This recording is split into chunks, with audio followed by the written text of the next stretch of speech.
Vamos a dar comienzo a la actividad. Vamos a inaugurar estas 16ª jornadas sobre el medio natural de Ceuta y su entorno.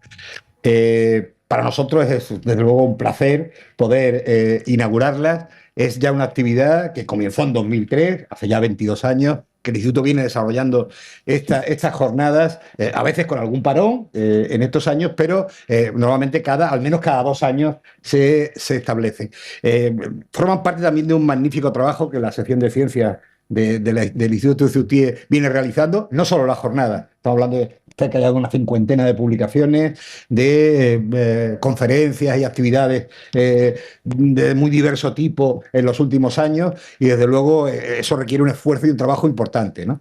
Sin duda, yo en ese sentido quería agradecer el trabajo de José Luis Ruiz, y no solo de José Luis Ruiz, sino de toda la sección.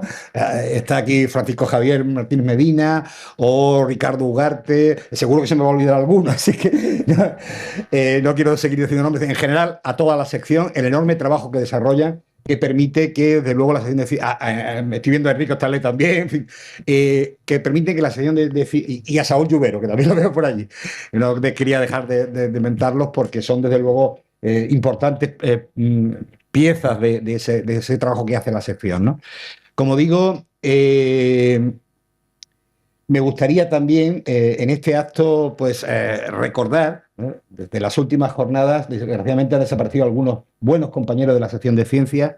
Es el caso de Mohamed Lofti Aisa, ¿no?, muerto en 2024, o el de José Manuel Ávila Rivera, que murió recientemente también en 2025, pues que fueron miembros de la sección y que trabajaron con nosotros también durante 2 años, y importantes investigadores. Pero muy especialmente queremos hacer un recuerdo hoy, desde aquí, porque las propias jornadas aquí así lo han decidido, a la memoria de nuestro director, porque sigue siendo nuestro director, a pesar de que en 2015 tuviera que dejarlo, Simón Chamorro Moreno, que para nosotros significa quizá la persona más importante que esta institución ha tenido a lo largo de sus 60 y tantos años ya de historia, por el enorme trabajo que desarrolló. Simón entró en el instituto en 1983, ya hace muchísimos años. eh, Prácticamente participó desde los años 80 en toda su junta rectora, hasta que en 1998 asumió la dirección de la institución, hasta 2015, donde desgraciadamente lo dejó porque, en fin, por esa desgraciada enfermedad que tuvo que afrontar, que le ha tenido pues estos últimos 10 años apartados de la vida, de la realidad, ¿no? Esa terrible enfermedad del Alzheimer que tuvo que afrontar. Pero para nosotros, como digo, ha sido una persona vital, fundamental, no solo ya como director, que consolidó esta institución. Hoy el prestigio, la solidez del Instituto de Ceutí sería impensable sin los 17 años de trabajo de Simón Chamorro, por supuesto con su equipo y con mucha gente, sin duda, pero sin Simón eso sería absolutamente... y hubiera sido imposible, y en ese sentido queremos dedicar el mayor de nuestros homenajes, de nuestro cariño a Simón, y por supuesto también su trabajo como investigador, ¿no? Investigador muy especialmente en algunos trabajos. Ahí tenéis, por cierto, que es un detalle de la biblioteca, a quien queráis, tenéis una de las obras de Simón, que hizo con Mercedes Nieto, una síntesis geológica de Ceuta, una obra importante, quizás la obra más importante sobre geología de la ciudad, que podéis llevaros gratuitamente. Si falta alguna, tenemos más ejemplares, podemos suministraros. En fin, un poco también sumándonos a este homenaje que se quiere hacer a Simón, pero no solo la geología. Recuerdo su magnífico capítulo del medio natural, la historia de Ceuta, que fue una de las grandes obras del Instituto de Ceutí, que él capitaneó como director en aquellos años, o su trabajo en la cueva y abrigo de Benzú, su trabajo en la sala arqueológica con anterioridad, con Carlos Posá, con Juan Bravo, el que fue un gran amigo, o con Fernández Sotelo. En definitiva, Simón fue un gran investigador, un gran profesor, un gran director del Instituto de Ceutí, y para nosotros, como digo, era de absoluta justicia, y no va a ser este el último acto de homenaje que dediquemos a Simón. Creo que el Instituto afrontará en el futuro otras propuestas en ese sentido, pero hoy, en estas sus jornadas, y eran sus jornadas porque él las inició, él las lanzó, él fundó la sección de ciencias del Instituto de Estudios Ceutí, sin duda era obligado recordar que desgraciadamente se nos fue, creo que el 10 de febrero, si no recuerdo mal, de este año, pues, como digo, quizá la figura, sin duda, la figura más importante de la historia del Instituto, Simón Chamorro Moreno. Muchas gracias.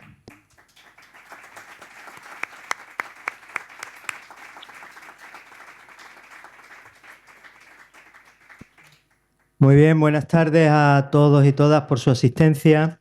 Antes de comenzar, y bueno, y siguiendo las palabras de nuestro director, y tal como él ha manifestado, pues yo también quisiera esbozar 4 líneas sobre la figura de Simón y lo que representó para nosotros, ¿no?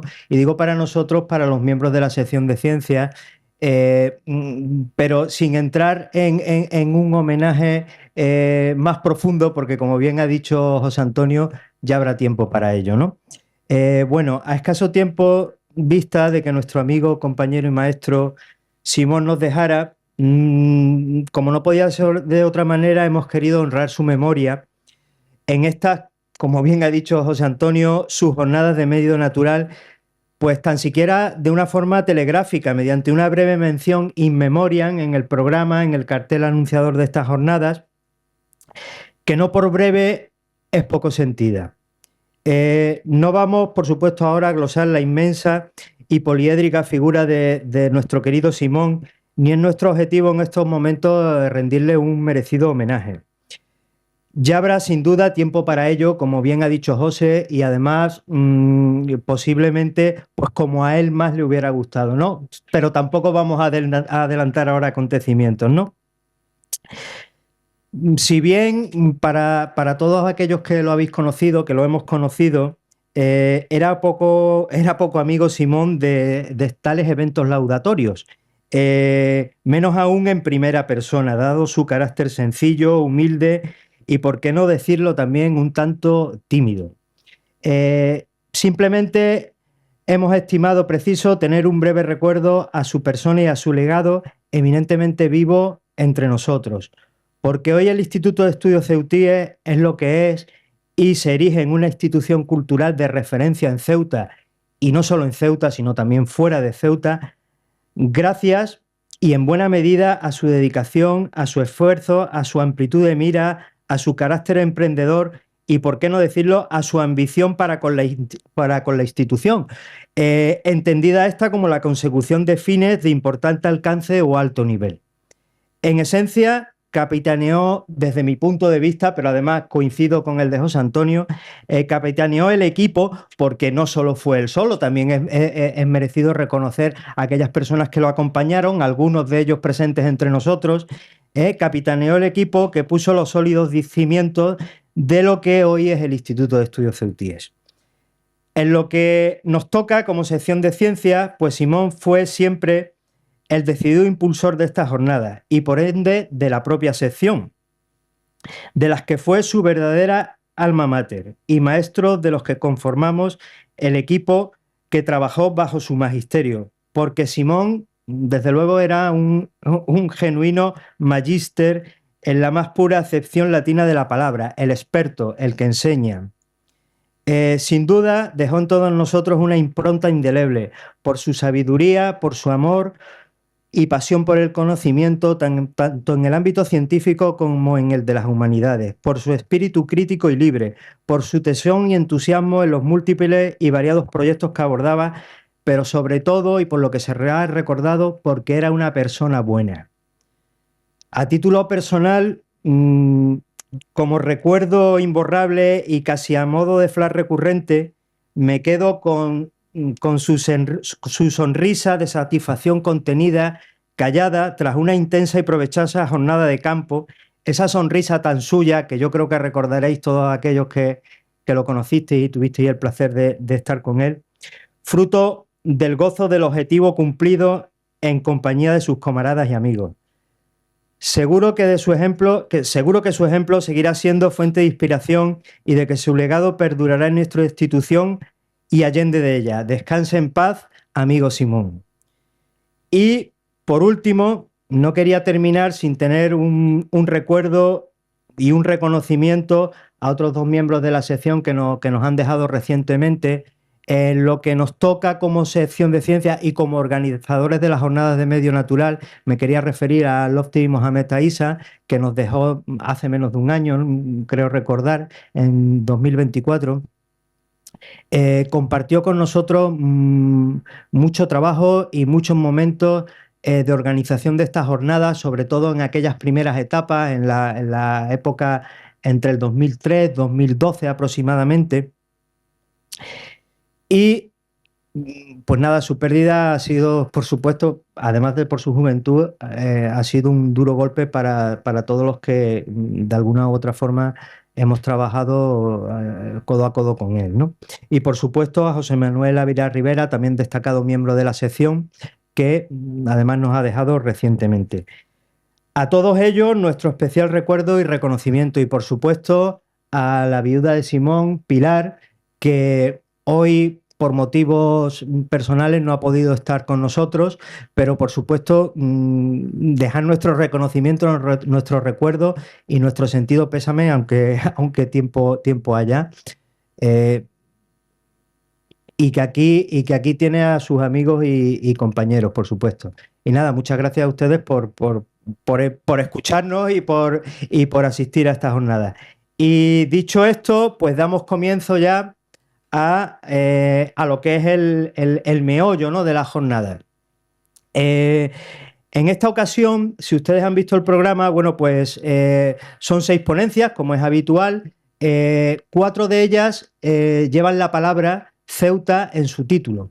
Quiero decir con esto que son unas jornadas en las que ha primado mucho o ha primado fundamentalmente la investigación desarrollada en nuestros 19 kilómetros, 19,7 para ser exactos, kilómetros cuadrados, y en nuestras fronteras geopolíticas, ¿no? No obstante, tendremos también algunas conferencias, un par de ellas, pues que serán de una escala más amplia, como sería el efecto del cambio climático sobre la biogeografía, o sea, sobre la distribución de los organismos en la región del Mediterráneo occidental, el sur de Europa y norte de África, y sobre la migración de las aves rapaces.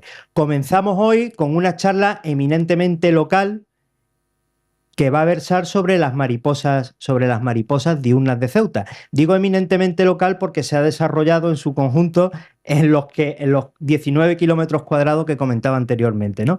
Corre a cargo de Geray Monasterio León y de Ruth Escobar Jiménez. Están aquí con nosotros y como son dos, pues ahora cuando yo me levante ellos se sentarán aquí. Los presento muy brevemente. Geray y Ruth son especialistas en lepidópteros. Ellos forman parte, bueno, él es su director y ella es, o su presidente, y ella es la secretaria de la Asociación Española para la Protección de las Mariposas y su Medio, Cerintia.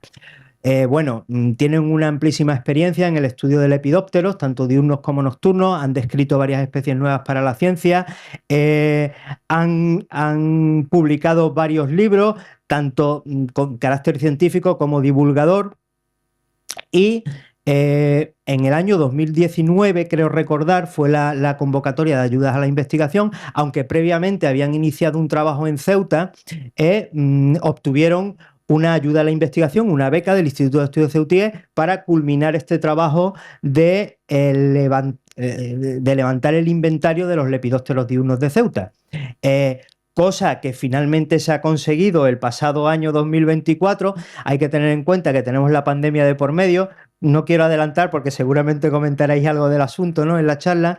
Y estos datos han sido ya publicados y esperamos de aquí a no mucho pues poder ofrecer una monografía bien ilustrada al respecto, ¿no? Por lo menos esa es un poco la visión que tenemos. Y bueno, sin más, les dejo la palabra ya a ellos y comenzamos esta jornada.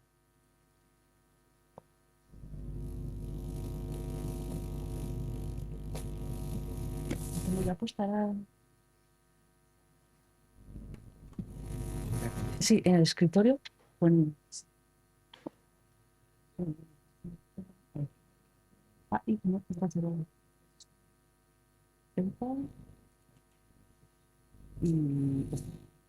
Segundos.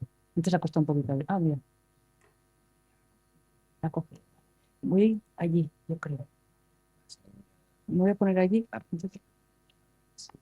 No, luego a segunda parte ya. Vale. ¿Cómo se come? Sí. ¿El puntero? ¿El puntero cuál es?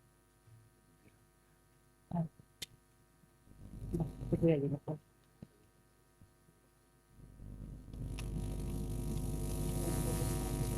Uy.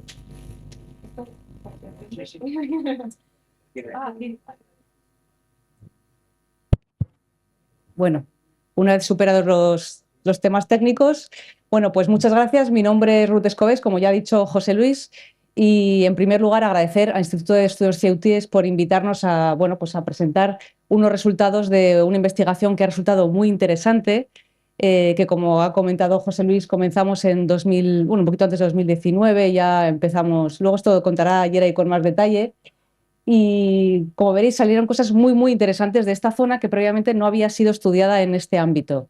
Entonces, bueno, antes de que Yeray nos cuente estos detalles de la investigación, yo lo que quiero es poneros un poco en contexto sobre las mariposas. Voy a hacer una presentación de cómo son, cómo viven, porque muchos de vosotros igual las conocéis, pero otros a lo mejor no tanto. Entonces, nos parece interesante el saber, el poder explicar el por qué investigamos a estos insectos, por qué son importantes sobre todo, por qué hay que protegerlos y por qué a nosotros nos gustan tanto. Entonces, bueno, voy a empezar. Voy a ir un poquito ágil porque hay tanto que contar que en una hora no hay tiempo, podríamos estar toda la tarde, pero bueno, así nos da tiempo a contaros todo lo que os podemos contar. En primer lugar, como ya han dicho en la presentación, pertenecemos a una asociación, que es la Asociación Cerintia, que somos de ámbito estatal. Nos encargamos de la conservación, divulgación e investigación de las mariposas, tanto diurnas como nocturnas. Hoy hablaremos de mariposas diurnas, pero también el mundo de las mariposas nocturnas, que son las polillas, es amplísimo. Entonces, bueno, también eso da mucho juego, da para otra investigación más adelante. Tomamos el nombre de una mariposa que se llama Cerintia, y luego hablaré ayer también de una de las Cerintia que tenemos aquí. Y bueno, pues como veis, hacemos muchas actividades. Voy a pasar un poquito por algunas de ellas, que son populares. En algunas incluso podéis participar los que estáis aquí presentes. Y luego, si tenéis alguna duda, podemos luego hablar, si alguien quiere participar en algo, pero así vamos avanzando. Bueno, uno de nuestros proyectos destacados es Oasis de Mariposas, igual alguno ya ha oído hablar de ello, y consiste en, bueno, en poner plantas de flora autóctona de cada zona para atraer a las mariposas y así ayudar a todos los polinizadores a... Bueno, ya sabéis que ahora están un poquito en declive los polinizadores y uno de nuestros proyectos es que cada uno en sus jardines, en los jardines de los colegios, se unan a esta red y ayuden así un poquito más a estos insectos que tanto lo necesitan. Ya tenemos 500 de estos espacios repartidos por todo el territorio y realmente participar es muy fácil. Entonces, como es un ámbito popular, os animo, si alguien tiene un jardincito, un centro escolar y quiere participar, os animo a que nos contactéis. Bueno, hacemos muchas actividades de educación ambiental, aparte de esta investigación que vamos a contar hoy, hacemos educación ambiental en todos los ámbitos, tanto para público infantil, adultos, la administración, bueno, pues todo lo que tiene que ver con divulgación, porque creemos que es muy importante no solo investigar, que es lo que vamos a hablar aquí, sino luego el divulgarlo, el contar qué es lo que se ha hecho, para qué, por qué es tan interesante precisamente lo que estamos haciendo ahora, que esas investigaciones no se queden en un cajón, sino que ponerlas en valor y que la gente sepa lo que se ha hecho y para qué, y la importancia de esto. Incluso fomentar bueno, el resto de la ciudadanía que participe y que colabore. Hacemos seguimiento de mariposas diurnas a nivel estatal por todo el territorio. Es un seguimiento que hacemos también con voluntarios, cualquiera puede participar. Y bueno, como veis, tenemos diferentes, bueno, el mapa está un poquito desactualizado, pero bueno, tenemos muchos voluntarios que a lo largo de todo el territorio recogen información de mariposas. Esto nos sirve para hacer un termómetro ambiental de cómo se encuentran estos insectos, porque como os he comentado antes, los polinizadores en general están en declive y esto nos da información de qué es lo que está ocurriendo, pues con el cambio climático, que como habéis comentado en una de las conferencias se va a hablar sobre esto, pues gracias a estos termómetros ambientales podemos saber cómo está esta situación. También participamos activamente en procesos administrativos, a meter especies en el catálogo y de hecho estamos muy contentos de haber conseguido meter algunas especies en la categoría de en peligro de extinción. Muy poquitos insectos estaban en los catálogos hasta ahora, otros animales hay muchos, aves hay muchas, pero insectos había muy poquitos y mariposas solamente había 2. En el 2019 conseguimos que incorporaran en el catálogo en peligro de extinción la que vemos ahí arriba, Euchloe bazae, que se encuentra en Aragón y en Granada. Y este año hemos conseguido que introduzcan alguna más, como esta de aquí, Lycaena L o Gegenes pumilio, también en peligro de extinción. Para nosotros esto es un hito, porque que haya una mariposa catalogada y más en peligro de extinción nos facilita muchísimo el trabajo con estas especies, porque no solo es estudiarlas y protegerlas, sino que si a nivel estatal están protegidas es mucho más fácil las herramientas para llevarlas a cabo. Y también tenemos programas de seguimiento de mariposas nocturnas. Os he hablado de diurnas, pero también de nocturnas. Cada vez que hablo de participación, yo os animo a participar en cualquiera de los programas, ¿eh? Cualquiera que se quede con el gusanillo de las mariposas, luego nos puede escribir y hablamos en detalle de todos estos proyectos, y si alguien se anima a colaborar, mucho mejor. Este es el de nocturnas, que como veis también se reparte por todo el territorio.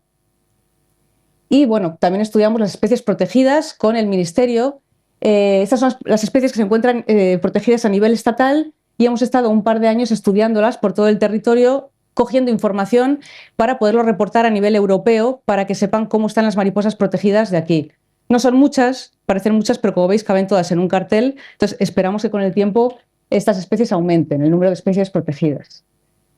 Y bueno, podéis consultar nuestra web cuando queráis, y ya nos vamos a meter en el meollo del asunto, que es hablar de mariposas. Os voy a hablar un poquito de cómo son las mariposas, cómo viven, que supongo que hay gente de los que estáis aquí que ya lo sabréis todo de mariposas porque igual os habéis informado, habéis leído, incluso sois entomólogos, pero habrá otros que a lo mejor no saben mucho y vienen aquí un poquito a aprender un poco más sobre ellas. Entonces esta es la idea, contaros un poquito cómo son las mariposas, que nos gusten, que nos atraigan, para que cuando Yeray nos cuente el estudio que hemos hecho aquí en Ceuta, entendamos un poquito más la importancia de estos insectos.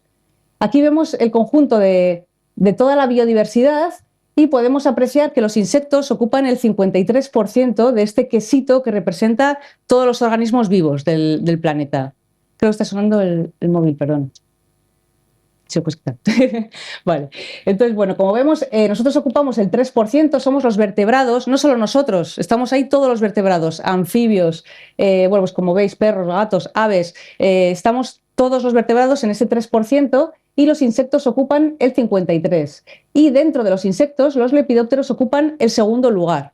¿Esto qué quiere decir? Que ya de por sí los ecosistemas tienen este equilibrio, y si los insectos ocupan el 53%, quiere decir que querrá decir que tienen gran importancia en las cadenas tróficas, y luego veremos para qué sirven realmente estos animales. Bueno, ¿cómo es una mariposa? Pues son poiquilotermos. ¿Qué significa esto? Que se calientan con respecto a la temperatura ambiental.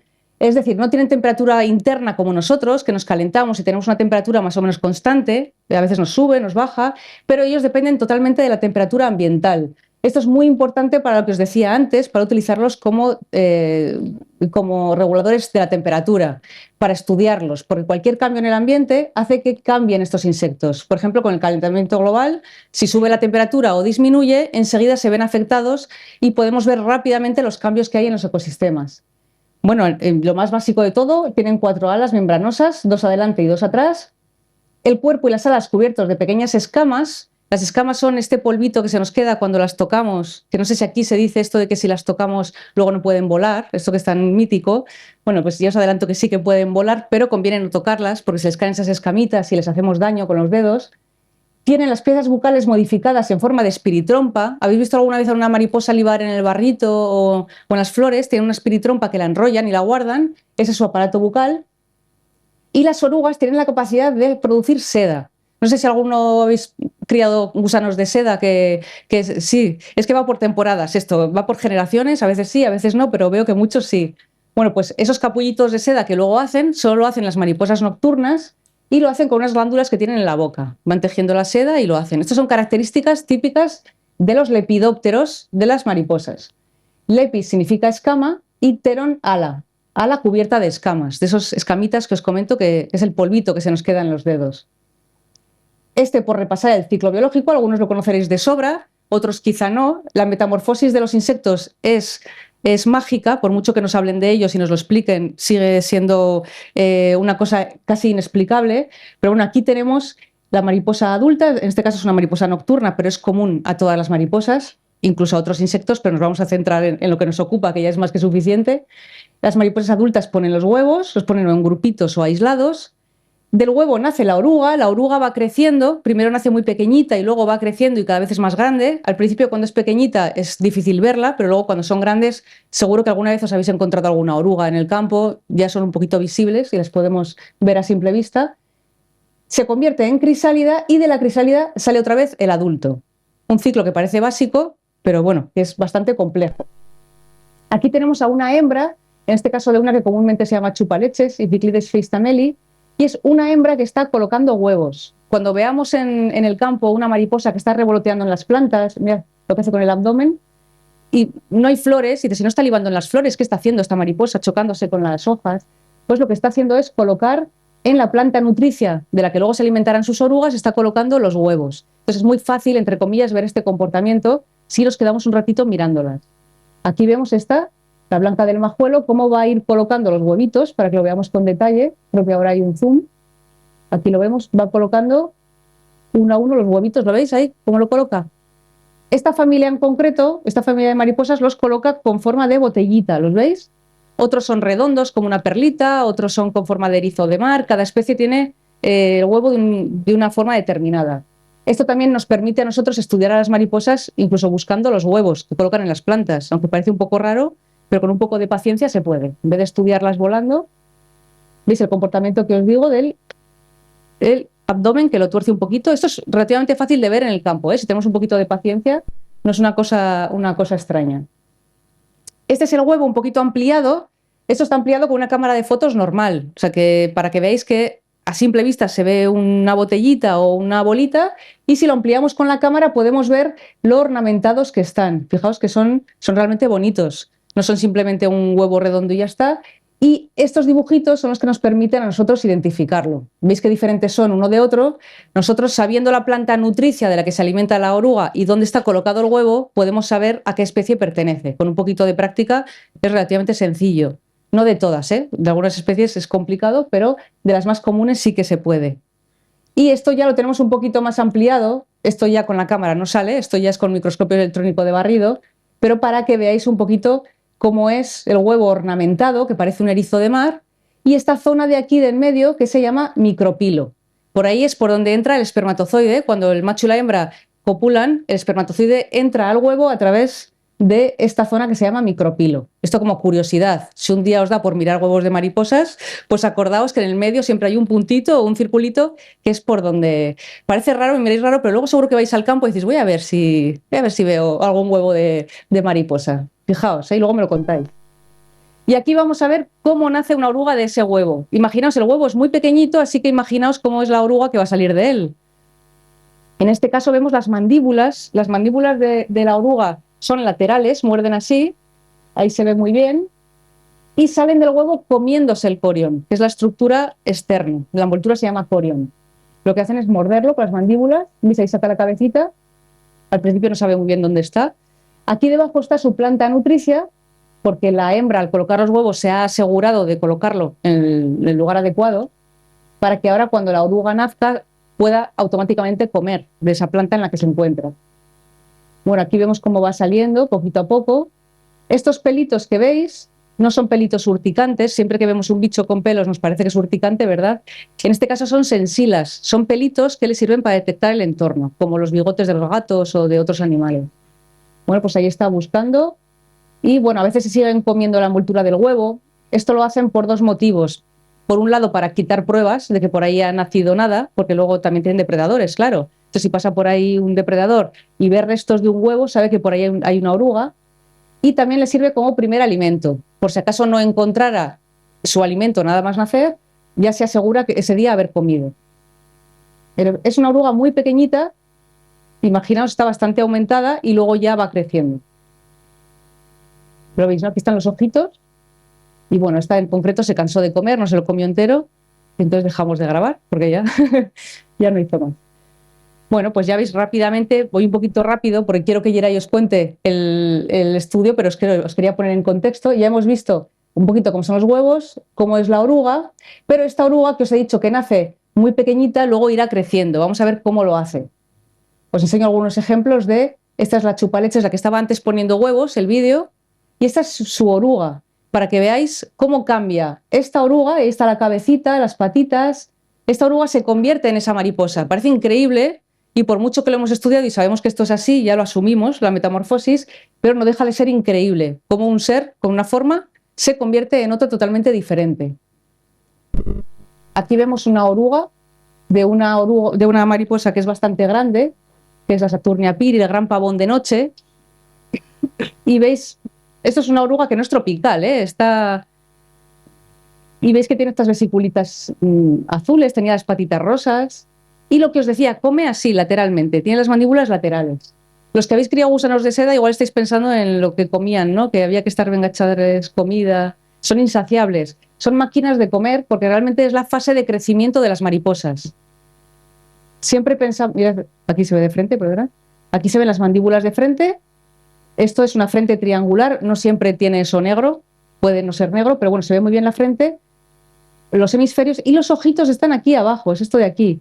Es un poquito miope la oruga de la mariposa. Ve lo justo, sol y sombra, para saber si viene un depredador a cogerla o no, pero no ve muy bien. Tiene unos ojitos muy pequeñitos, unos ocelos, aquí los tiene. Es la mariposa adulta la que ya tiene ojos compuestos y ya nos ve muy bien. Si habéis intentado sacar alguna foto a alguna mariposa, seguramente os ha visto ella antes que vosotros a ella, ¿verdad? Tiene los ojos grandísimos y aunque vayamos por detrás es un trabajo difícil. Sin embargo, la oruga, pues es más fácil acercarse y fotografiarla porque no, en todo caso se queda quieta pensando que la vas a cazar.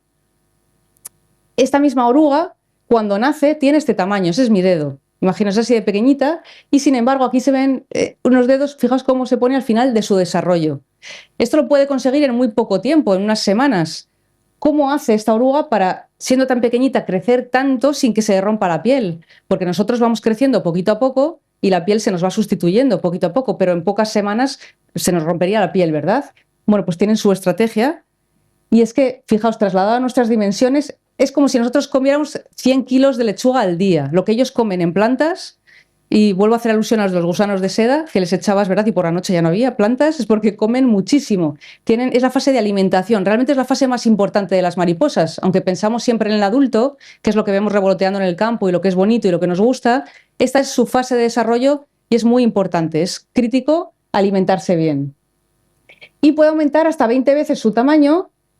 Bueno, eso son proporciones para que os hagáis una idea. 6 veces su anchura y hasta 10.000 veces su peso. Si pesáramos esta oruguilla y luego esta, pues la proporción matemática, pues para que veáis. Entonces, ¿cómo hace para no romperse?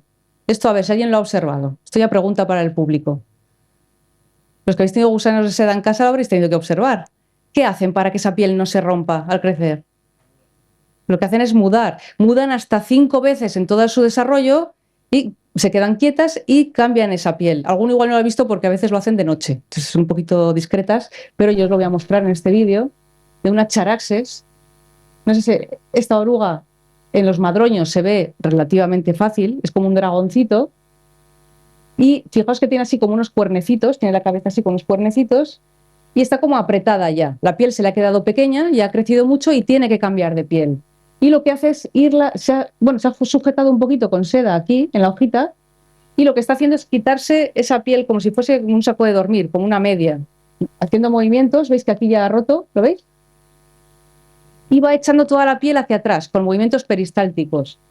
Bueno, no imagino el esfuerzo que le supone. Además, en este momento es muy vulnerable a los depredadores. Tiene que hacerlo de una manera discreta, por la noche, porque si ahora viene un pájaro y la pilla, no tiene opción de huir. Está a medio cambiar la piel, no puede caminar. Y fijaos que también cambia de cabeza, la cabeza se le queda pequeña. Y debajo había formado una cabeza que no sé si habéis visto que ha ido creciendo a medida que se iba quitando la piel también. ¿Veis? Ahí se queda la piel atrás. Ya se le ve menos apretada, ¿verdad? Ya está un poquito mejor. Antes de quitarse la piel vieja, genera una nueva debajo. Nunca puede estar sin piel, no tienen esqueleto, pero es que su esqueleto es ese, es el exoesqueleto, que les protege del exterior. Y ya, pues ya no le sirve la cabeza y la desecha porque ya tiene una nueva. Se la quita, como un casco, y ya está. Esa cabeza no le sirve, se le ha quedado pequeña y ya tiene una nueva. Entonces ya vemos el mismo ejemplar que ya puede crecer otra vez y así lo hace hasta 5 veces. Esto, aunque parece muy costoso, pues evolutivamente ha sido muy exitoso porque lo hacen un montón de insectos. Y dices, pero ¿cómo puede ser que semejante esfuerzo, además siendo tan vulnerable cuando hace esto, y sin embargo es un éxito evolutivo? Ya veis la cantidad de insectos que hay y todos hacen metamorfosis en mayor o menor medida y sin embargo, pues ahí están. Bueno, pues ya hemos visto la oruga ha mudado y ahora lo que va a hacer es convertirse en crisálida. ¿Cómo son las crisálidas? Bueno, pues en la crisálida es donde, bueno, magia es todo, pero es donde se produce la magia total, cuando la oruga se convierte ya en mariposa. Entonces, bueno, aquí vemos, por ejemplo, la pavo real, se llama pavo real, y su crisálida, para que veáis lo diferentes que son también la crisálida del adulto. Esto es como un sarcófago, perdón, aquí está la mariposa metida dentro, y cuando salga de la crisálida, realmente lo que hará es mudar por última vez. Esa piel de la crisálida se quedará seca y saldrá otra vez. Uy, perdón, que me muevo tanto que me cargo el micrófono. Saldrá otra vez y su última muda ya será la mariposa adulta, la cual ya ni se regenera ni crece, ya es la última fase. Aquí vemos el proceso. La oruguilla se sujeta aquí con un cíngulo de seda que se llama, pone seda en los dos lados y de repente se transforma en eso.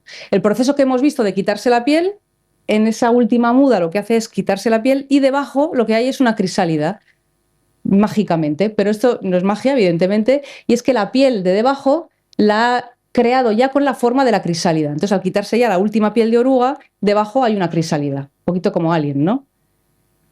Ya, bueno, y ya voy a pasar porque Jeremy me está pidiendo la vez, entonces le voy a llevar. Pues cuenta tú ya la importancia de... Okay. Y ya me releva ya. Que cierro el foto.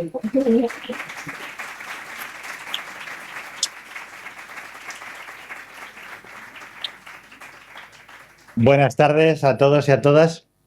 Me presento muy brevemente, ya me han presentado, pero bueno, me llamo Yeray Monasterio y formo parte también de la Asociación Cerintia. Agradecer también yo al Instituto de Estudios Ceutíes, a José Luis, a la confianza a todos los organizadores por invitarnos.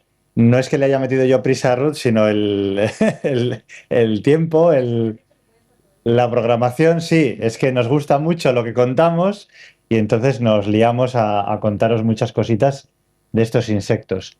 Entonces, bueno, en el punto en el que me lo ha dejado Ruth, simplemente terminar la parte que estaba haciendo ella hablando de la importancia que tienen estos insectos. Son muy importantes, son digamos, de alguna manera son los cimientos, los insectos en general, son los cimientos de los ecosistemas.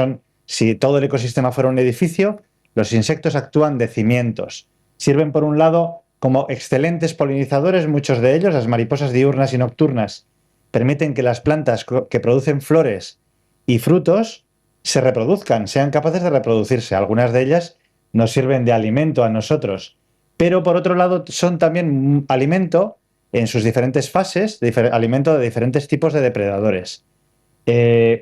Claro, nosotros queremos a las mariposas, siempre nos vemos la idea de las mariposas, pues bonitas, volando y felices, pero su papel en el ecosistema es este también, muy importante, el servir de alimento a depredadores que a veces son invertebrados. Aquí tenéis arañas, otros tipos de invertebrados, mantis religiosas, por ejemplo, pero aves insectívoras. Las mariposas nocturnas son alimento de los murciélagos, por ejemplo. Y algo muy importante, antes de empezar con la parte del estudio que hemos hecho en Ceuta, es mencionar que estamos en un momento de la historia en el que estos animales, los insectos en general, pues están en una crisis muy marcada.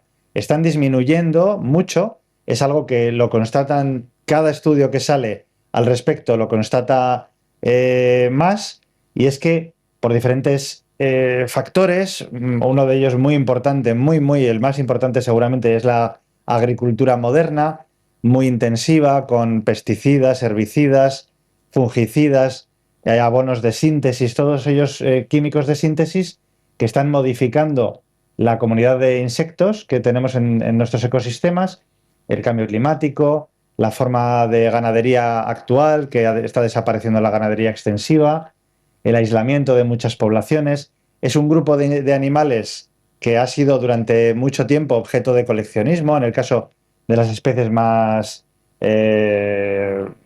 raras e interesantes o estéticamente bonitas, diferentes especies invasoras que desplazan a estos animales y la construcción de infraestructuras. Ahora mismo en Ceuta no lo sé cuál es la situación, pero en la península hay un auténtico problema con la instalación de placas fotovoltaicas, de instalaciones para el transporte de energía, que están ocupando en muchos casos hábitats muy importantes y que se le está dando prioridad por una cuestión de transición energética.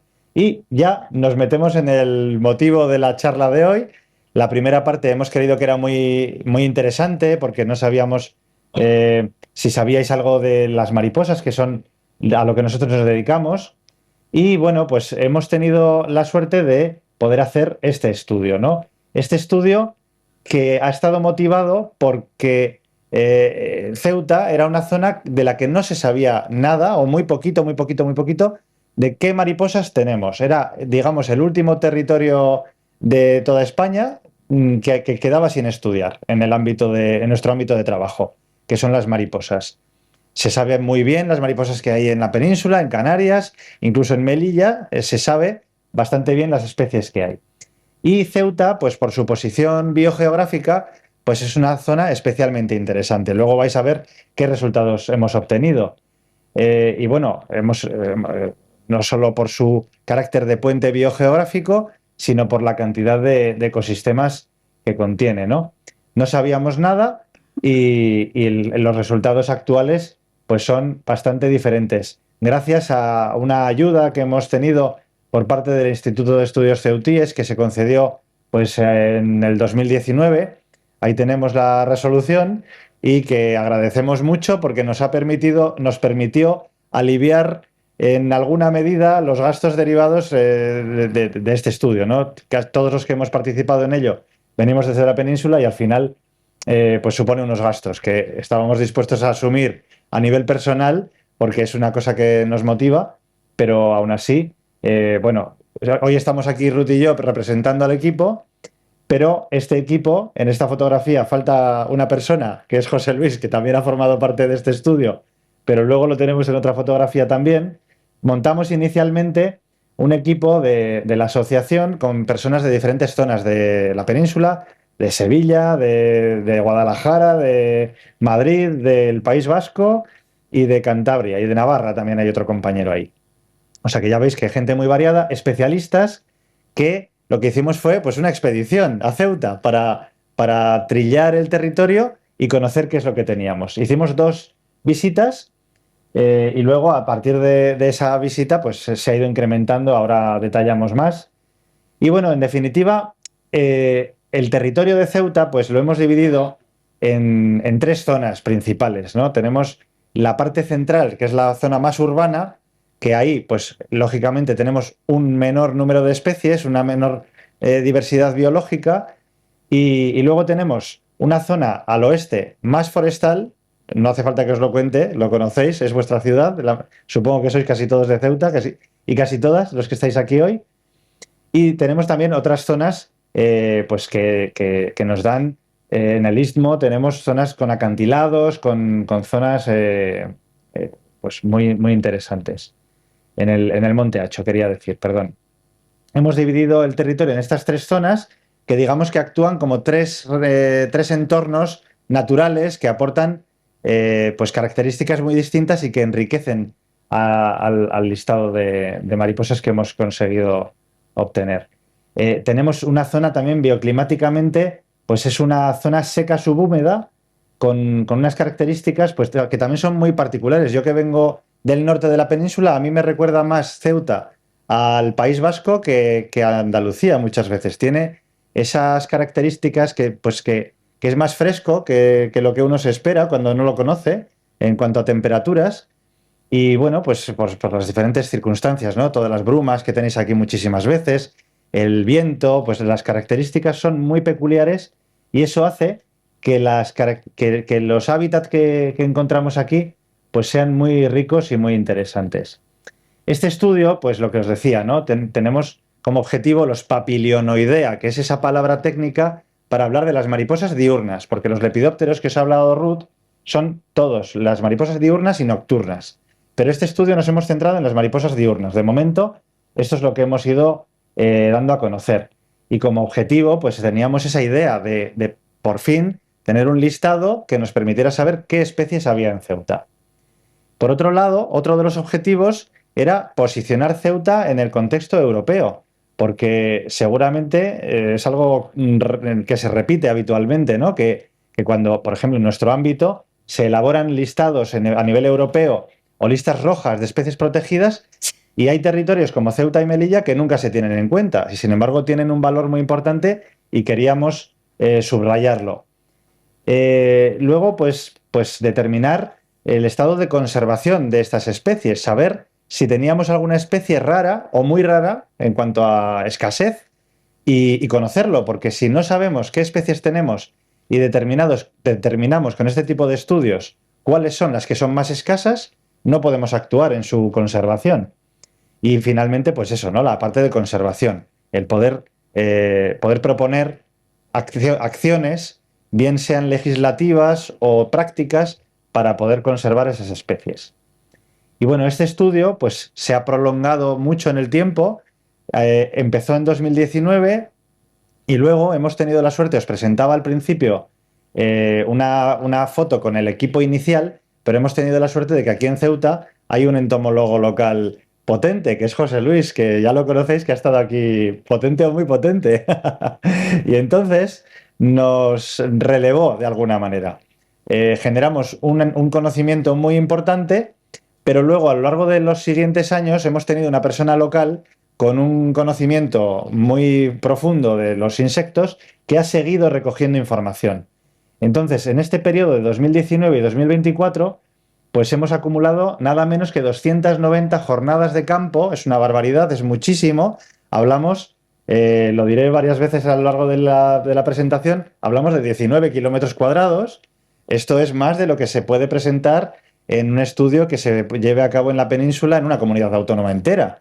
Muchas veces no se llega a esas cifras. Con lo cual, en un territorio tan pequeño, 290 jornadas permite tener la certeza de que se tiene un buen conocimiento ya de lo que tenemos, o un más que muy buen conocimiento de lo que tenemos aquí en la ciudad autónoma. Entonces se ha utilizado un método, habéis visto, claro, en los vídeos, sabéis, supongo que habréis visto mariposas, las mariposas no paran quietas. Entonces los métodos que utilizamos para poder identificarlas es diferente si vamos simplemente a sacar fotos, vamos con una cámara fotográfica, pero si pretendemos hacer un inventario exhaustivo, utilizamos el cazamariposas, aunque solo sea para pararlas un momento, identificarlas y luego soltarlas, porque van tan rápido y hay varias especies que son muy parecidas que es necesario hacerlo de esta manera. Luego, de todas maneras, también algunas muestras se han recogido y tenemos la suerte de que hay gente del CSIC, compañeros y amigos nuestros, que trabajan en el estudio de la genética de las mariposas. Y entonces hay especies muy raras, muy complicadas de identificar, que hemos terminado de confirmar su identificación gracias a los estudios genéticos que hemos hecho. O sea que ha sido muy completo y muy, digamos, incluso multidisciplinar. Se ha cubierto en todas esas jornadas que os decía, se han cubierto todos los meses del año. Eso es también súper interesante porque lo que nosotros pretendíamos hacer inicialmente era más puntual. Nosotros desde la península no podíamos venir todos los meses. Y eso nos permite saber, claro, hay mariposas, hago aquí una pausa, un paréntesis, hay mariposas propias de la primavera, hay mariposas propias del verano, del otoño. Entonces, viniendo solamente un par de veces o 4, se te escapan. Pero no solo se te escapan algunas especies y no obtienes ese conocimiento completo, sino que no conoces perfectamente el periodo de vuelo de cada una de ellas. Y ahora mismo tenemos un conocimiento muy fino de las mariposas, por ejemplo, de primavera, pues sabemos que vuelan desde el 15 de febrero hasta el 20 de abril. Tenemos ese tipo de información, que puede variar cada año un poquito, pero tenemos un muy buen conocimiento de ello. Se han visitado el territorio, vuelvo para atrás un segundo, el territorio se divide en cuadrículas, unas cuadrículas que siguen un estándar, que es la malla UTM, y se divide en cuadraditos de 1 kilómetro de lado. De manera que se han visitado prácticamente todos esos cuadraditos que cubren todo el territorio de la ciudad. Tenemos 157 localidades en 30 cuadrículas de 1 kilómetro de lado. Es decir, tenemos también una representación no solo temporal, sino física, geográfica, completa. El mapa totalmente trillado y visitado todo para saber muy bien lo que tenemos. Y una cosa muy importante que hay en Ceuta es que en su momento, cuando se creó la Red Natura 2000, que es la red europea que todos los Estados miembros de la Unión Europea forman parte de ella, la Red Europea de Conservación de la Naturaleza, que se llama Red Natura 2000, pues cuando se creó la Red Natura 2000, Ceuta tuvo el acierto de pelear la inclusión de 2 espacios también. Entonces esto da también esa proyección de la que os hablaba antes, ¿no? Que a nivel europeo pues se tenga en cuenta la presencia de Ceuta, porque la Red Natura 2000 es como si dijéramos, en plan un poco light, una red de parques naturales a nivel europeo, que no es exactamente eso, pero espacios protegidos de alguna manera. Y todo esto que os he comentado, pues le hemos ido dando salida a nivel científico. Ya se han producido 4 publicaciones en este tiempo. Hemos dado a conocer, como la primera visita que hicimos, dimos a conocer 2 especies que ampliaban el listado de especies español, porque son especies, luego lo detallo un poquito más, que solamente están en el Magreb. Y en Ceuta las tenemos, estas especies propias del Magreb. En este caso la Cerinthia africana y Anthocaris bellia, que son 2 mariposas muy chulas que encontramos en ese primer viaje. Después, en ese mismo año 2019, hicimos un segundo viaje y encontramos otras 3 especies con esta misma característica, que son novedades para el listado de especies en España. También encontramos, que eso no nos pudimos resistir a sacarlo en una notita muy breve, una mariposa nocturna, una polilla, que era la primera vez que se encontraba en todo el continente africano. Es una especie común en Europa, en la península, por ejemplo, pero ya veis el mapa, ¿no? Por ejemplo, de la península, está por buena parte de la península, pero su presencia en Ceuta no solo era la primera vez que se registraba en Ceuta, sino en todo el continente africano, con lo cual tenía una cosa interesante. Y ahora, muy recientemente, en 2025, en enero creo que fue, ya no me acuerdo, tuvimos en marzo, una vez que se publica yo ya reseteo y sigo. Vamos ya a por el siguiente siempre. Hemos publicado ya un artículo muy potente que os ponía en las páginas, ¿no? Pues son artículos que son breves, son artículos científicos, 4 páginas, 6 páginas, pero este último tiene 50 páginas. Es ya, en sí mismo, le podíamos haber puesto, y lo haremos, por lo que invitaba por aquí el Instituto de Estudios Ceutíes, podíamos haberle puesto fotos y ya era un libro, porque 50 páginas es ya un volumen de información muy grande. Y ahí es donde se plasma la mayor parte de la información que os comentaba anteriormente, ¿no? De todo ese número de jornadas que hemos llevado a cabo y tal.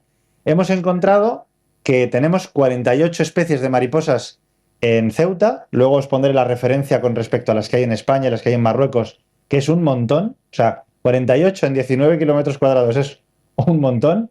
Con esos hallazgos significativos que os decía, de especies propias del Magreb que amplían el listado de las especies españolas y que son algo muy, muy interesante.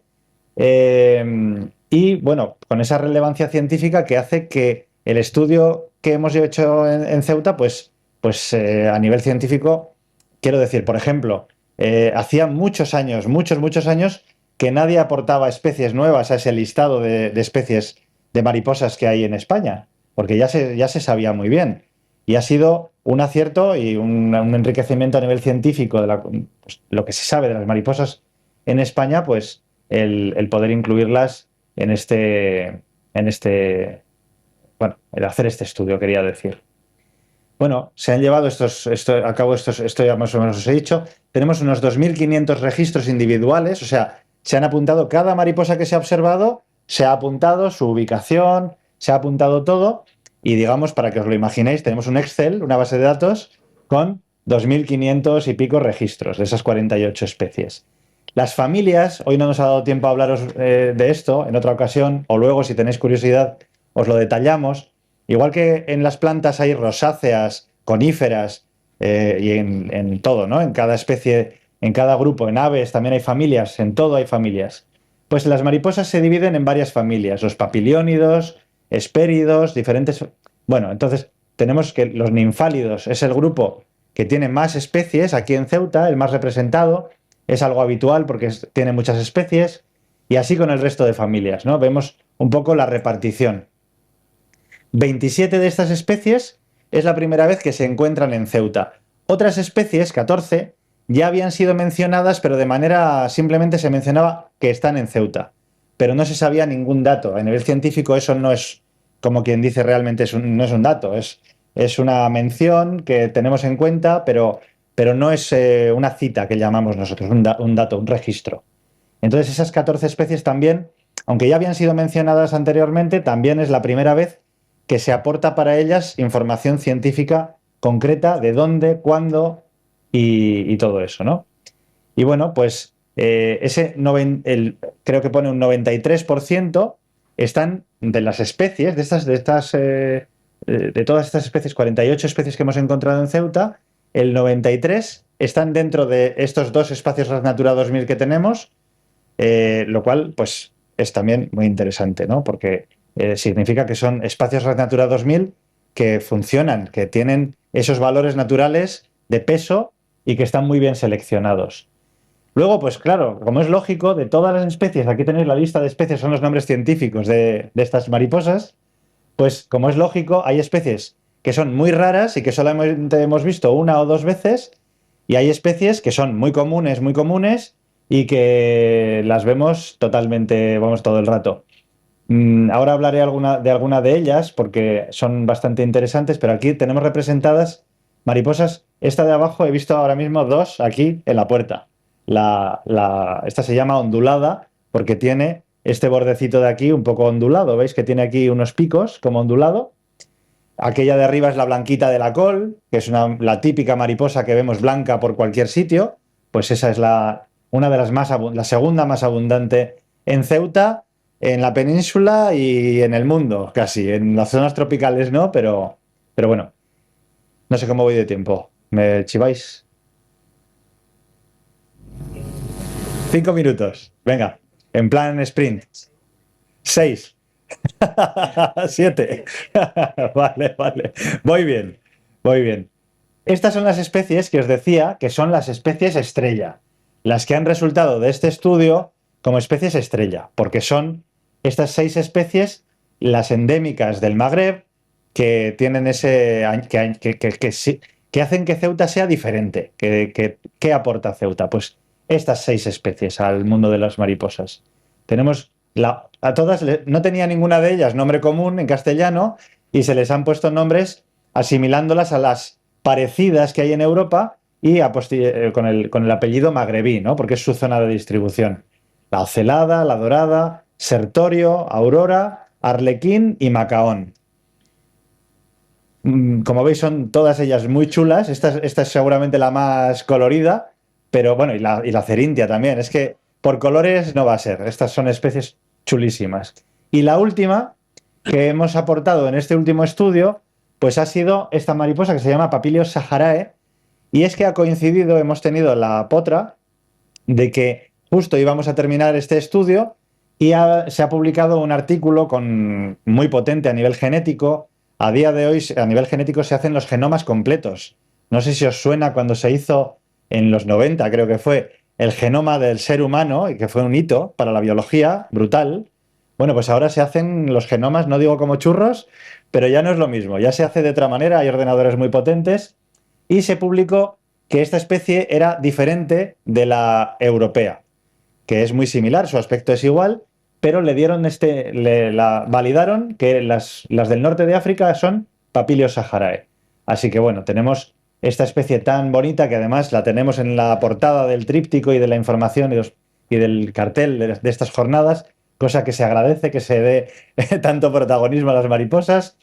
Y luego tenemos otras que no tienen esa característica de exclusividad, pero que dentro de nuestra zona donde nos encontramos, en el norte de África, pues son raras, son muy raras y están aquí en Ceuta.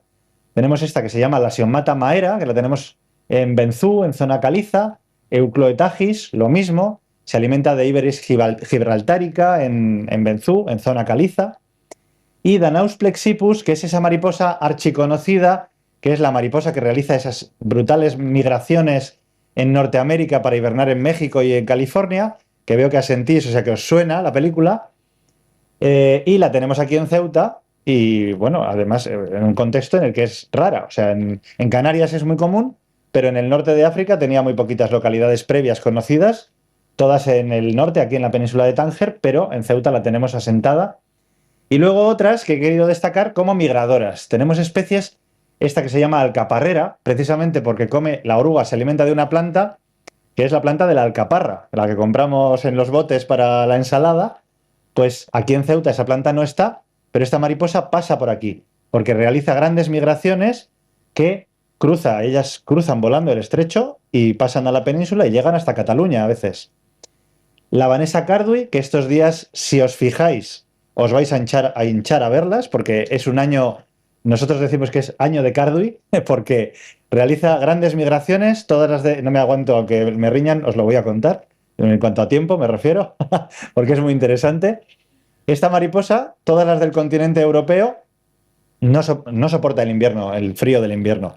Entonces, todas las del continente se repliegan en otoño y pasan por aquí, por el estrecho, y bajan al sur del Sáhara, igual que hacen las golondrinas, los aviones, los vencejos. Lo que pasa es que en un insecto es mucho más alucinante, porque no pensamos que hagan esas cosas. Bajan al sur del Sáhara y crían en grandes cantidades durante nuestro invierno, y cuando llega este momento del año lo que hacen es recolonizar Europa, igual que esas aves que he mencionado, ¿no? Y ahora están de paso. Si os fijáis un poco, las vais a ver. Y siempre están volando dirección norte. Cruzan el estrecho. Yo vivo en el norte de la península y estos días las estamos viendo destrozadas y son ejemplares que vienen del sur del Sáhara. Vienen volando y siguen, y algunas pues terminarán muriendo en Francia. Bueno, y la última está el laberinto de las acacias, que es otra especie que hace algo parecido. Solo se conocía en España en Algeciras, y también la hemos visto aquí por lo mismo, porque es una especie migradora que pasa por el estrecho. Y bueno, terminando ya, tenemos esas 48 especies que suponen, estas cifras yo creo que son muy interesantes con respecto a la fauna que hay en España, que es que España es el segundo país de la Unión Europea con mayor número de especies de mariposas diurnas, entonces eso hace que baje un poco el porcentaje. En 18 kilómetros cuadrados tenemos En 19 kilómetros cuadrados tenemos el 18% de todas las especies que hay en España. Pero en el contexto más inmediato, que es el de Marruecos, tenemos en Ceuta, en este poquito espacio, el 34% de todas las especies que hay en Marruecos. Es una pasada. Es que es increíble. Incluyendo el Sáhara Occidental, me apostillan por aquí. Y nada, pues, ¿ahora qué? ¿No? Ahora esto, ¿para qué sirve? Pues ahora lo suyo sería continuar monitorizando estas especies. Si alguno o alguna os animáis, ha presentado Ruth que tenemos un programa de seguimiento de mariposas, que podemos, si alguien tiene interés, luego podemos hablar de ello y nos podéis echar un cable haciendo monitoreo con estas especies tan chulas. Mejorar la conservación de los espacios, creando microreservas, si en algún caso se pudiera. Restaurar algunos hábitats que consideremos interesantes, porque siempre hay algún incendio, alguna cantera, como la que tenemos en Benzú, zonas que se pueden restaurar, y educación ambiental, que es muy interesante porque muchas veces la gente desconoce todo esto que os estamos contando.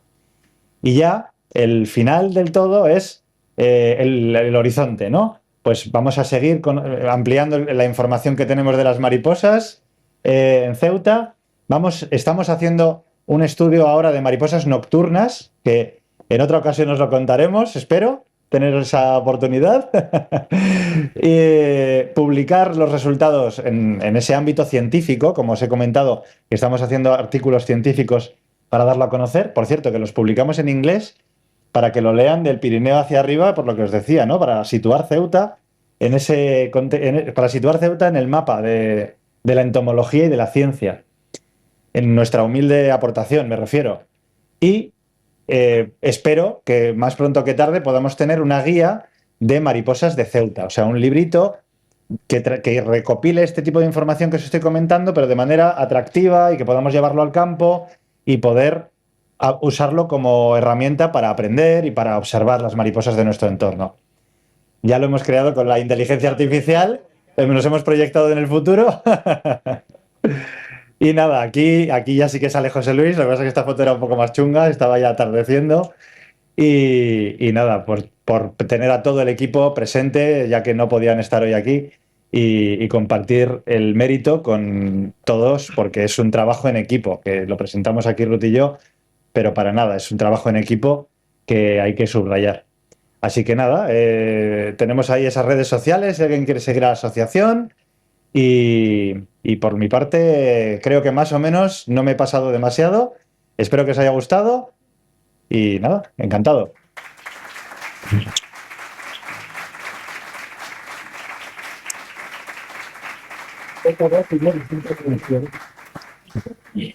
Bueno, pues nada, enormemente didáctica la charla, a mí me ha parecido preciosa y creo que ha quedado muy claro, ¿no? Cuál es la composición faunística, cuáles son los valores en cuanto a este tipo de insectos aquí en Ceuta.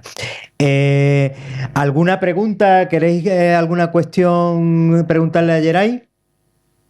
Sí, encantado. Cualquier duda cuestión, cualquier duda. De todas maneras, si os comento que Geray nos va a acompañar también en la excursión que vamos a hacer, Geray y Ruth, y bueno, y yo creo que aprenderemos también mucho de mariposas de Marruecos, y vosotros posiblemente también, ¿no? Porque habrá posiblemente algunas especies que quizás no hayáis visto todavía, ¿no? Yo te iba a preguntar una pequeña cuestión, y es en relación a una invasión biológica que tenemos de hace poco tiempo en Ceuta, que es el tema del avispón oriental. En 2022 lo detectamos aquí en Ceuta, ya las poblaciones son importantes y un poco por homología, ¿tenéis conocimiento o conoces algo publicado, digo por homología con la vespa velutina, con el avispón asiático, sobre los efectos de estas invasoras altamente predadoras sobre Lepidópteros? ¿Y qué posibles efectos crees que podría tener sobre los lepidópteros locales? La avispa Vespa orientalis, Vespa ¿no? orientalis, sí. Esta la vimos precisamente en 2019 en el puerto de Algeciras. Cuando veníamos para acá, ya estaban allí en el puerto y claro, nosotros ya estábamos diciendo, aquí se está liando. Y acaba de entrar en el catálogo de especies invasoras hace casi días, muy poquito. En el Boletín Oficial del Estado se publicó, pues que hace 2 semanas como mucho, muy reciente. La administración a veces es lenta en reaccionar, depende de que se proponga por parte de alguna entidad científica. Y claro, son especies que se alimentan sobre todo las larvas, se alimentan de proteína. Los adultos visitan muchas veces flores, o prácticamente Sí. su alimentación está basada en néctar de flores, pero a las larvas las alimentan con proteína. Entonces, lo mismo que cuando vemos a una avispa comer o nos roban un trocito de jamón serrano de un bocadillo, pues van buscando proteína por el campo. No conozco ningún estudio que lo documente, pero no me cabe ninguna duda. Estos son pensamientos que yo he tenido muchas veces con vespa, con la avispa asiática, porque en el norte de la península hay zonas que es brutal, o sea, que te puedes quedar 15 minutos y puedes contabilizar 30 ejemplares pasando delante de ti todo el rato porque está lleno, lleno, lleno. A mí me han llegado, yo tengo la suerte de tener un pequeño jardín y me han llegado a hacer el nido en el porche. O sea, es muy abundante. Y claro, están todo el rato cazando, todo el rato, todo el rato. Están muy orientadas a abeja, a la apis mellifera, a la abeja de la miel. Si no lo conocéis esto, os invito a que lo busquéis en YouTube, porque los apicultores están desesperados con el asunto. Las cazan, acechan, se ponen volando como un helicóptero en la puerta en la piquera de las colmenas, esperan a que salga una abeja. Claro, las abejas, que son bastante inteligentes, llama la atención observarlas, cómo se comportan. No quieren ni salir, están asustadas dentro de la colmena. Y ya digo, si veis un vídeo lo vais a entender lo que os estoy contando. Porque en cuanto sale una, la cazan en vuelo, le arrancan la cabeza, la tiran la cabeza y se la llevan, sobre todo por el aporte de grasas y de proteína que tiene el abdomen y el tórax. Y orugas de lepidópteros, seguro, no me cabe duda de que se alimentan de ellas. También las avispas autóctonas y de adultos. Por ejemplo, yo tengo vídeos, estas colitas que tienen muchas mariposas, imitan una cabeza, un falso ojo y unas colas. ¿Veis el diseño, más o menos, lo que me refiero? Pues también hay especies pequeñitas que tienen eso y atraen el ataque de las avispas autóctonas, porque están cazando todo el rato. Pero yo no conozco ningún artículo científico que lo documente, que sería muy interesante, pero sin embargo la apicultura lo tiene documentadísimo.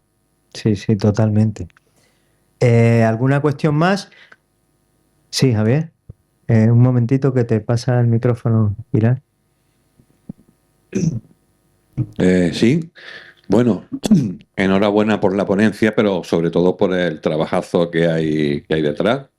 Tengo el orgullo de haber puesto mi granito de arena en esa tramitación de la ayuda a la investigación y Se agradece. la verdad es que uno se ve recompensado cuando ve que esto fructifica, ¿no? Entonces, bueno, mi pregunta va no por lo que hay dentro de los espacios de Red Natura 2000, sino, bueno, se queda algo importante fuera, porque claro, estamos hablando de número de especies, pero no todas las especies, digamos, tienen la misma importancia a efectos de conservación, por su rareza, por el motivo que sea. Entonces, fuera de la Red Natura 2000 de Ceuta, ¿se queda algo importante en este grupo? No, bueno, perdona, no, que no sé si habías terminado. No, pero bueno. No, tira. Y si habéis observado, pues que exista un déficit, una deficiencia en alguna de estas especies vegetales nutricias, porque parece que son bastante específicas, ¿no? Que son bastante, no se alimentan de muchas especies, sino me ha llamado mucho la atención el caso de esa de que se alimenta de la Iberis gibraltárica, que es bastante rara, escasa y muy localizada. Entonces, bueno, el tema de la Red Natura 2000 y si habéis visto necesidad de fomentar o de propagar algún tipo de especie nutricia del lepidóptero, que por lo que sea pues fuera importante realizar. Sí. A ver, lo primero, claro, a raíz, para que también un poco compartir con todos los demás la idea, hay especies que se alimentan de plantas muy concretas cuando son orugas. Hay otras que pueden alimentarse de plantas de forma un poco más abierta, una mayor diversidad de plantas, pero algunas se alimentan de una planta muy concreta y eso cuando ocurre muchas veces genera que esa planta a veces es rara y esa mariposa, como se ha hecho dependiente de esa planta, se ha hecho muy escasa. Precisamente, tal vez el Iberis gibraltárica sea el mejor ejemplo de lo que tú me preguntabas, de si se podría favorecer alguna planta. También en esto yo le doy también la palabra a José Luis, que seguro que puede hablar del tema tanto mucho más que yo. En cuanto a la representación de la Red Natura 2000, yo creo que no se queda ninguna de las 6 estelares que hablábamos, ¿no? De las 6 estrellas que hemos encontrado de las especies magrebíes, todas ellas están dentro de la Red Natura 2000. Con lo cual, esa sería la prioridad desde nuestro desde nuestro campo de trabajo. Luego, tal vez venga un botánico y diga, pues esta plantita sí está fuera de la Red Natura 2000. Pero yo creo que en nuestro ámbito, que me lleve la contraria José Luis si tiene que hacerlo. No, en cuanto a lepidópteros diurnos, o sea, Papilionoidea, no creo recordar que, vamos, de hecho, es muy fácilmente testable esto que pregunta, porque en el artículo precisamente metemos una tabla con la lista de especies y presencia, ausencia en los espacios Red Natura 2000 y en cuál espacio, ¿no? Entonces, bueno, eso mirando la tabla lo miramos rápido, pero de memoria recuerdo que ninguna de las, digamos, interesantes, pero bueno, el término interesante a mí con fauna nunca me gusta utilizarlo porque lo que es interesante es subjetivo, ¿no? Los animales no son interesantes per se, ¿no? Son interesantes para nosotros, pero bueno, eso es otra historia. No recuerdo que quedara nada fuera. Y de hecho, todas las exclusivamente norteafricanas están representadas en Red Natura 2000, sin duda. Incluso las más raras, las que, porque, por ejemplo, Coenonympha arcanoide, una especie exclusivamente magrebí que hay en Ceuta, la podemos encontrar en muchas localidades en Ceuta, en bosques de alcornocal, en claros, en matorrales cereales. Lo mismo pasa con Timelicus hanza, que es uno de las... ¿Cómo es el nombre común? Que nunca me acuerdo. La dorada, ¿no? La dorada magrebí. También es frecuente en matorrales, en cercanías de bosque, pero estas son exclusivamente magrebíes. Pero otras que no son exclusivamente magrebíes, como son la Sionata maera o Eucloe tagis, que son las que ha comentado del mogote de Benzú. Bien, estas Yo diría que en Ceuta incluso tienen casi más importancia porque están en el límite de su área de distribución, es distribución periférica, y en Marruecos solo hay de ambas especies, de una había testada 8 poblaciones. 8 poblaciones fragmentadas, o sea, altamente separadas. Y de otra era un máximo de 10. Las más cercanas eran en Ben Carrich, en las montañas de Ben Carrich. Estoy hablando en el ámbito de Beni Hassan, ¿no? Del Kelti. Entonces, quiero decir con esto que aunque su área de distribución también implique a gran parte de la península ibérica y Europa, realmente estas poblaciones, incluso no sé si se habrán estudiado, seguramente no, pero genéticamente pueden tener una importante distancia con respecto a las poblaciones ibéricas. Entonces, además de estas magrebíes, estas otras aportan un plus de interés dentro del ámbito de la subjetividad, ¿no? En cuanto a interés, pero aportan un plus de, vamos a decir, de importancia con respecto al cómputo global, ¿no? Sí, alguna de las que se ha quedado fuera, por ejemplo, se me ocurre, claro, la tabla no la tengo en la cabeza perfectamente, pero deduzco que, por ejemplo, una de las 3 que os he puesto como migradoras, la de más a la derecha, que ponía el laberinto del desierto o de las acacias, es que los nombres comunes no me los sé del todo, porque manejamos nombres científicos de forma cotidiana. Pues esta especie la hemos encontrado principalmente en el embalse del desierto, del infierno, y está asociada con una acacia que es una especie plantada e incluso invasora a erradicar. Pero la acacia carú, carú, la de pinchos. claro, es una acacia con unas espinas muy grandes, muy puntiagudas y hasta peligrosas en determinados momentos. Y se alimenta, pues la mariposa pone los huevos en los capullitos de flor. Son unas flores con forma de bola, son unas bolitas, como unos pompones amarillos. Y antes de que esa flor se abra, es un circulito, una bola verde, pues ahí pone los huevos. Y pasa por aquí en esa migración. Esa zona yo creo que no está en Red Natura. No. También esta especie se ha detectado en el ámbito del cementerio, muy cerquita del cementerio, en esos parterres que hay camino del cementerio, ¿no? En migración posiblemente, libando sobre romero. Otra cuestión que, bueno, creo que no has comentado, pero que es interesante en el estudio, es que hemos testado, o por lo menos hemos tenido muchísimos datos de alimentación, de fuentes nectaríferas de las mariposas.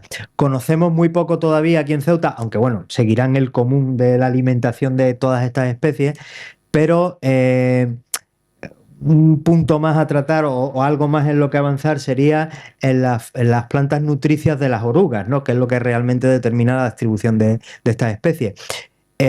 No obstante, sí hemos obtenido muchísima información, y así aparece recogido en el artículo, sobre las fuentes nectaríferas, porque observación que hacíamos, observación que apuntábamos planta, ¿no? Bueno, un poco por tener datos de esto, ¿no? Claro, os he comentado que cuando son más exclusivas es cuando son orugas que han evolucionado a alimentarse muchas veces de una planta o de 2 o 3 plantas concretas. No comen simplemente hojas, comen de alguna planta. Cuando son adultos, se alimentan la mayoría de ellas del néctar de las flores, haciendo ese efecto de polinizadores que os ha comentado, bueno, al final lo he comentado yo. Esto normalmente no se registra porque no son tan especializadas. Van a las flores y entonces no lo solemos apuntar, la mayoría de los que nos dedicamos a esto. Pero en este estudio se ha trabajado a una escala, fina, y cada observación tiene registrado también si estaba posada en un determinado soporte, su comportamiento, o si estaba alimentándose de una planta en concreto. De manera que eso que muchas veces se desprecia y no se tiene tan en cuenta, pues en un momento dado, con un volumen suficiente de información, de repente aparecen patrones y te das cuenta que una determinada especie por ejemplo, hay especies, no digo ahora en concreto de este estudio, ¿no? Pero hay especies que se alimentan, son curiosidades, que se alimentan, solo van a flores azules o rosas, porque su visión les lleva a ver, tienen pues algún tipo de filtro, que la luz ultravioleta que rebotan, porque ven principalmente la luz ultravioleta los insectos polinizadores. Pues por cómo tienen su visión diseñada, ven principalmente o casi exclusivamente las flores de esos colores.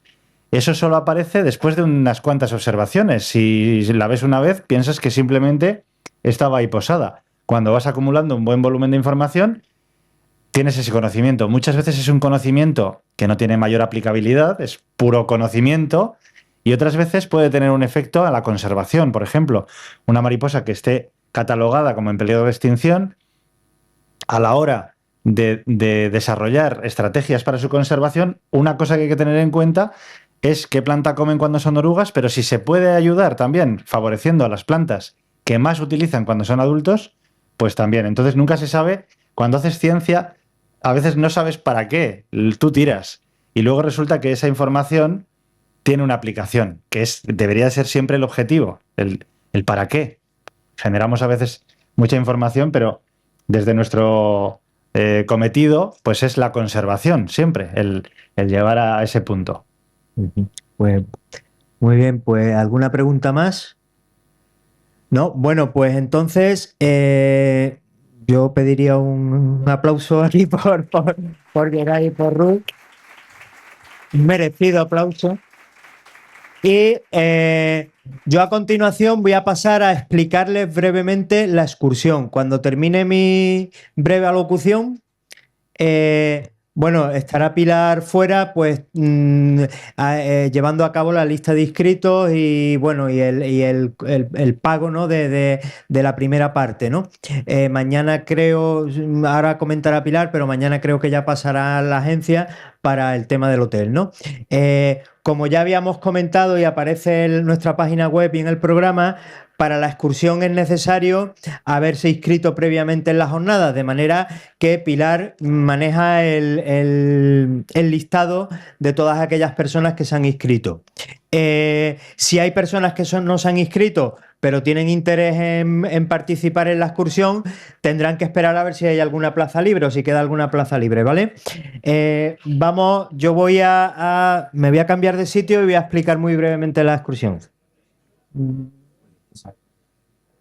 Lo veo, lo miro aquí rápidamente. Bueno, sí.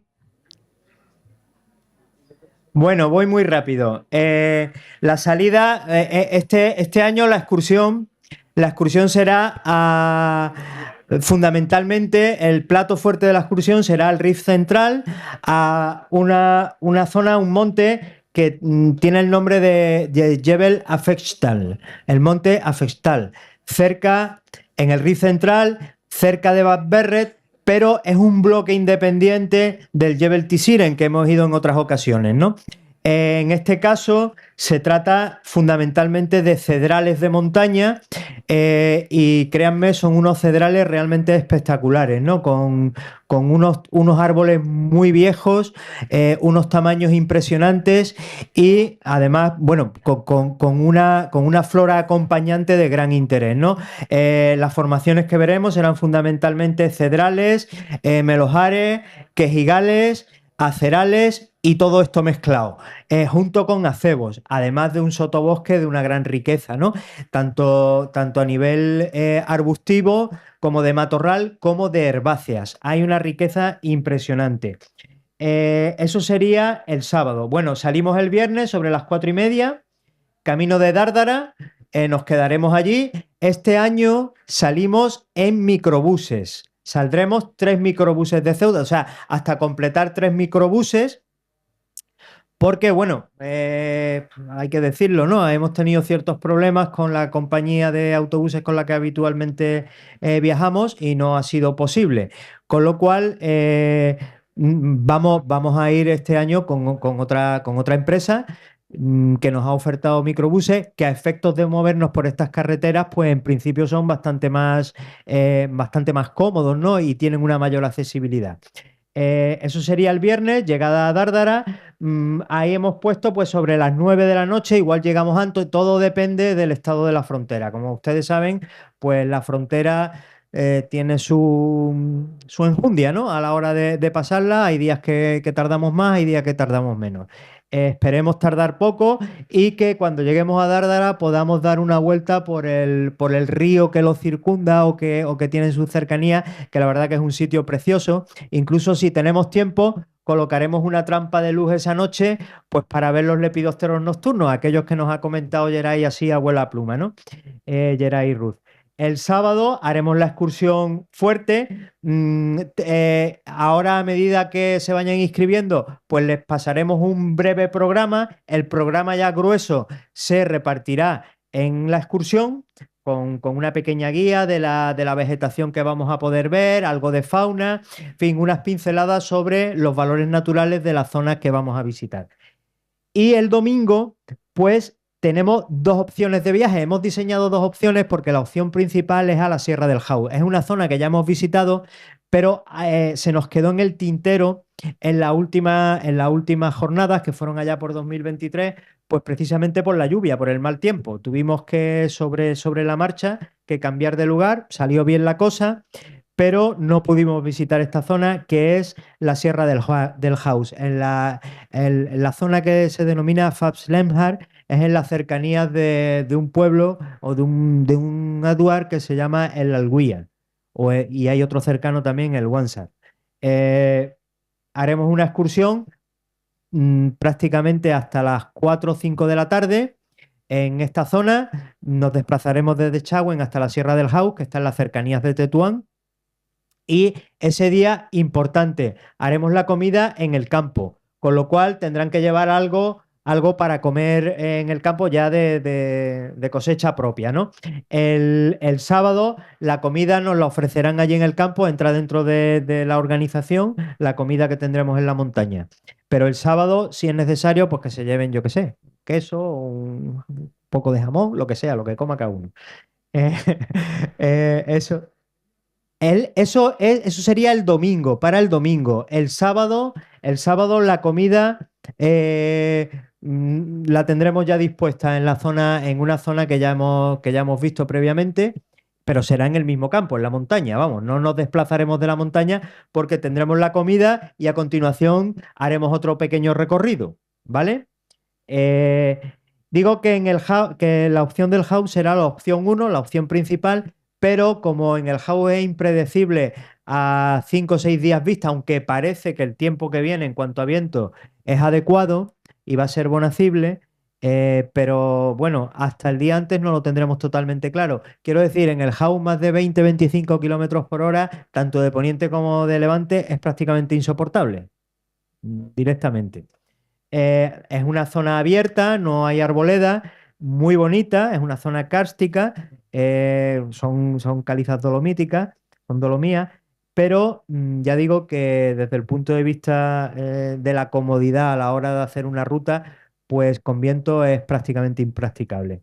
Entonces tenemos una opción 2 que es en el Bouhatchen, en la zona de Muley Abselan. Yo creo que posiblemente la mayoría de ustedes lo conozcan. Son unos bosques maduros, fundamentalmente de quejigos y alcornoques, con una calidad impresionante. Hace 2 años sufrió un gran incendio y además de estos bosques de gran calidad, lo interesante de esta zona es que hay una gran población salvaje de macacos de berbería, de monos. Y con un poco de suerte, pues los veremos. Monos bien salvajes. Pero ya digo que esto es la opción 2. Si no hace viento, iremos a la opción 1. Que vemos que hay viento, iremos a la opción 2, que es el Bouhatchen en un recorrido que hemos diseñado. En el folleto que vamos a entregar, pues ahí lo podrán ustedes ver detalladamente. Importante para el sábado, importante para aquellas personas que vengan a la excursión.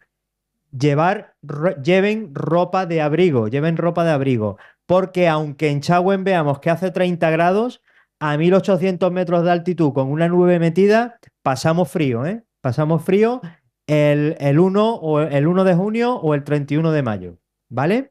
Entonces, esto es importante, siempre un pluma o algo en la mochila, porque la verdad que el frío nos amargue un bonito día de campo, pues como que no tiene mucho sentido, ¿no? Entonces, bueno, siempre avisamos y bueno, y todo, yo creo que en la breve guía esta que vamos a repartir con la inscripción, pues viene todo perfectamente explicado.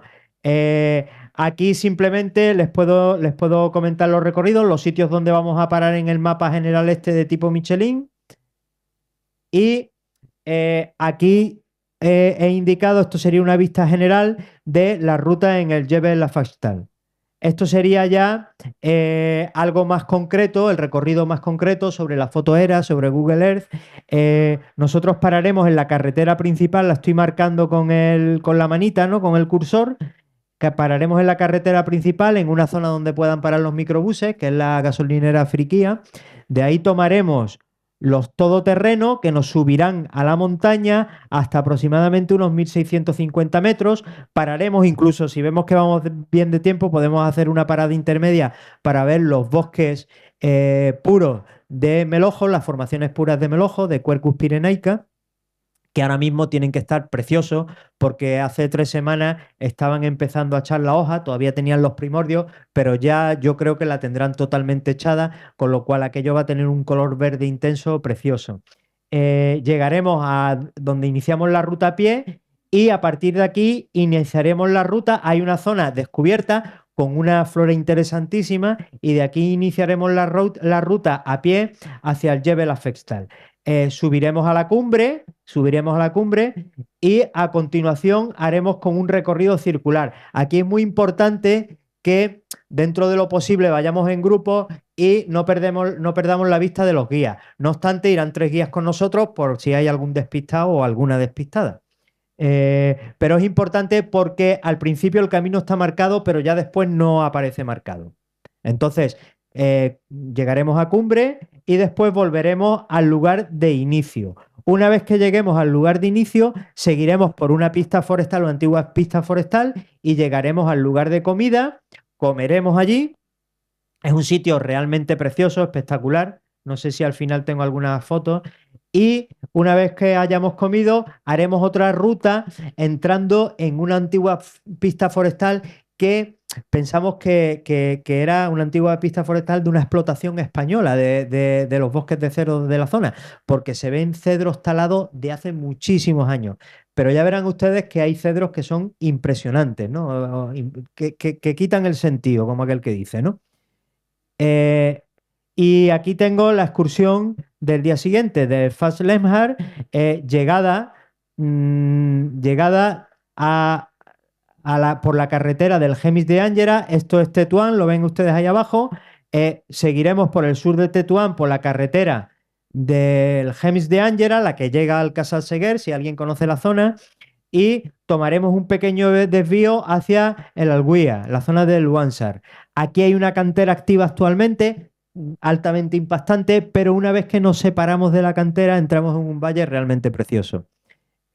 Bueno, aquí está en mayor detalle este recorrido. Este es recorrido de ida y vuelta. Comeremos en la montaña y una vez comidos con tranquilidad y dado una vuelta por allí, pues volveremos al autobús y camino de Ceuta.